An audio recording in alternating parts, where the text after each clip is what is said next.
કેમ છો વિદ્યાર્થી મિત્રો? આજે આપણે શું જોવાના છે? તો કે ધોરણ 5 ધોરણ 5 નહીં, ધોરણ 9 ચેપ્ટર 5 નું યુક્લિડની ભૂમિતિનો પરિચય. એનો દાખલા નંબર 1 નહીં, પહેલા આપણે પૂર્વધારણા અને થિયરી જોવાના. તો પાંચમા ચેપ્ટરની પૂર્વધારણા અને થિયરી જોવાના છીએ. તો અહીંયા શું છે? તો પૂર્વધારણા, અને આ ઇંગ્લિશમાં છે પૂર્વધારણા, અહીંયા થિયરી અને આ ઇંગ્લિશમાં થિયરી. અત્યારે આપણે શું જોવાનું? પહેલા તમે કહી દઈએ શું? પહેલા આપણે પૂર્વધારણા જોઈએ. ઓકે, પહેલા આપણે પૂર્વધારણા જોઈએ. તો અહીંયા તમારે આ જે 5 પૂર્વધારણા છે એ તમારે તમારા મગજમાં બેસાડી દેવી પડશે. કેમ કે આ પાંચમું ચેપ્ટર જે છે યુક્લિડની ભૂમિતિનો પરિચય, એ ચેપ્ટર તમારે સારી રીતે મગજમાં ફિટ રહે, એના દાખલા તમને સોલ્વ કરતા આવડે એવી રીતે તમારે દાખલા સોલ્વ કરવા હોય તો તમારે આ 5 પૂર્વધારણા છે એ ધ્યાનમાં રાખવી પડશે, અને આની થિયરી પણ તમારે ધ્યાનમાં રાખવી પડશે. તો પહેલી પૂર્વધારણામાં શું કહ્યું છે? તો કે એક બિંદુમાંથી બીજા બિંદુ સુધી થઈને પસાર થતી એક સીધી રેખા દોરી શકાય. તો અહીંયા શું છે? તો કે એક બિંદુમાંથી, તો આ એક બિંદુ, બીજા બિંદુ સુધી, તો આ બીજા બિંદુ સુધી થઈને પસાર થતી એક સીધી રેખા દોરી શકાય. તો અહીંયા તમે જોવો છો, આપણે 2 બિંદુ લીધા, જેમ કે અહીંયા કહ્યું છે, એમાંથી એક રેખા આપણે દોરી શકીએ. તો અહીંયા આપણે દોરી છે. બીજી પૂર્વધારણામાં શું કહ્યું છે? તો કે શાંત રેખાને અનંત સુધી લંબાવી શકાય. હવે આ તમે કહેશો આને કેવી રીતે અનંત સુધી લંબાવી શકાય?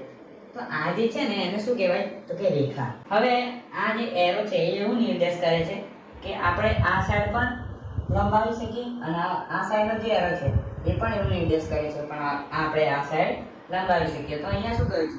શાંત રેખાને અનંત સુધી લંબાવી શકાય. તો આ અનંત સુધી લંબાવી શકાય એવું જ છે. તો અહીંયા આપણે અનંત સુધી આને લંબાવી શકીએ. પછી શું છે? આ થિયરી તમારે લખવાની નથી, તમારે ખાલી આને સમજવાની છે. તમારે તો સ્વાધ્યાય 5.1 જ તમારે કરવાનું છે.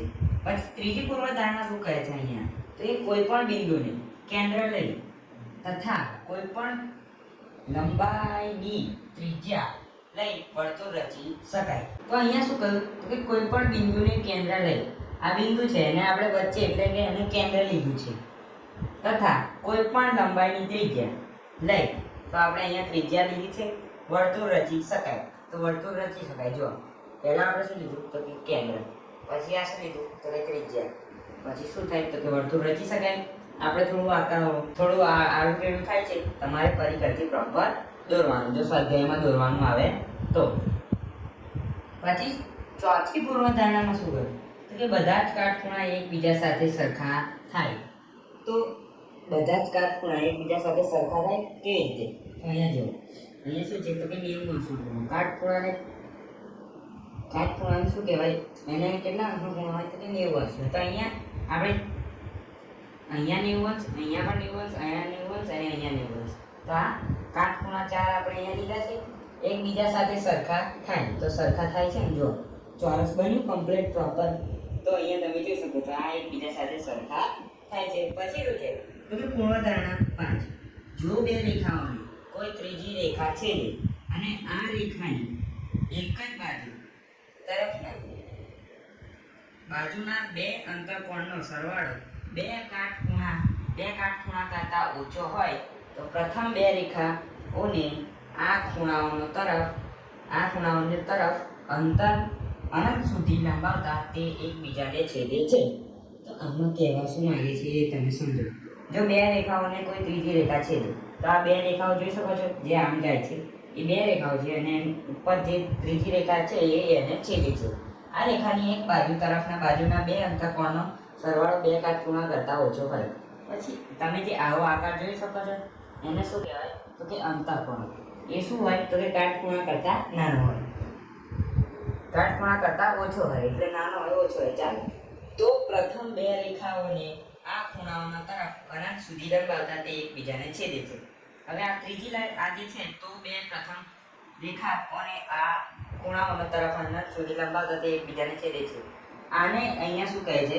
કે આ 2 જે રેખાઓ છે એને આપણે આગળ લંબાઈશું તો એ અનંત સુધી છેદશે. તો અહીંયા આ છેદી, તમે જોઈ શકો છો અહીંયા આ છેદ. તો આ પાછવી પૂર્ણ ધારણા અહીંયા આપણી પૂરી થાય છે. તો તમારે શું કરવાનું છે કે આ જે પાંચે પાંચ પૂર્ણધારણા છે એ તમારા મગજમાં ફિટ કરી લેવાની છે, કારણ કે તમારે પાંચમા ચેપ્ટરમાં એની જરૂરત પડશે. પછી અહીંયા શું છે આપણે તો કે થિયરી. અહીંયા આ શું છે તો કે રેખા. આપણે બીજી પૂર્ણધારણામાં જોયું રેખા, તો આને શું કહેવાય તો કે રેખા. જેને બે બાજુ તીર હોય એને શું કહેવાય રેખા. પછી કિરણ. કિરણ એટલે શું કે જેમ રેખામાં આ સાઈડ એરો છે તો એને એ સાઈડ પણ લંબાવી શકે અને આ સાઈડ પણ એરો છે તો આ સાઈડ પણ લંબાવી શકે.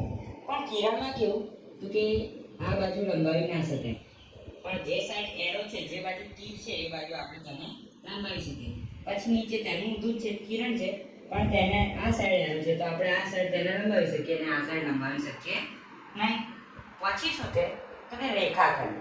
રેખાખંડમાં શું હોય તો કે આ આપણી આટલી દોરી છે તો આટલી જ રખાય, નથી આગળ આપણે કંઈ લંબાવાય ના કરે આખો બોર્ડ પર.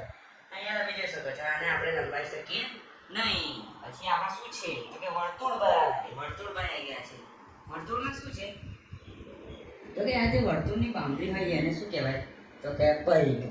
પછી આપણે જે આ છે કેન્દ્રમાં જે આપણે લીધું છે એને શું કહેવાય તો કે બિંદુ.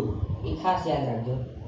વર્તુળની બાઉન્ડ્રી એને શું કહેવાય પરિઘ. પછી એને જે આપણે કેન્દ્ર લીધું છે એને શું કહેવાય તો કે બિંદુ. અને કેન્દ્રથી આપણે પરિઘ સુધી જે લીટી દોરી છે એને શું કહેવાય તો કે ત્રિજ્યા.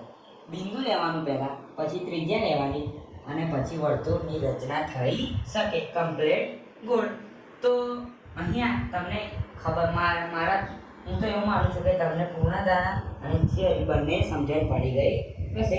ના સમજણ પડી હોય તો તમે વિડીયોને પાછળ કરી પછી પણ સમજી શકો છો, કારણ કે આને તમે 2-3 વાર જોશો તો તમને ખબર પડશે. તો અહીંયા આપણું પાંચમા ચેપ્ટરનું પૂર્વધારણા અને થિયરી પૂરી થાય છે. મળીએ છીએ આગળની વિડીયોમાં સ્વાધ્યાય 5.1 ના દાખલામાં બતાવેલા સાથે. જય શ્રી જય રામ.